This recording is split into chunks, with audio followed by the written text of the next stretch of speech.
How's it going, guys? Trader here, looking at IBIO. Crazy day in the market.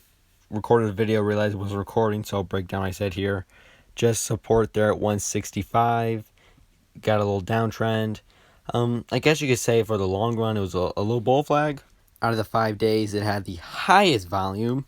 IBIO had 54 million shares traded today. It looks great for a continuation push back up. Got a little push. More resistance up there at 270. Now this is just hypothetical if the stock can push back up. Because as of right now, it's just sitting on the VWAP. And we'll have to see if it holds it and bounce off or breaks under. 4-hour chart, it looks great for a curl back up. I haven't found any specific news related on the push up today.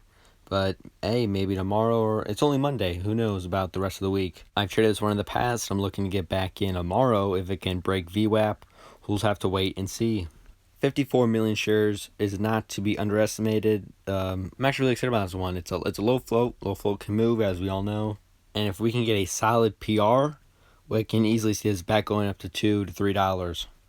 All right, that was IBIO. Thanks for watching. Questions, comments, opinions, drop down below. I'll answer them all. All right, guys, thanks for watching.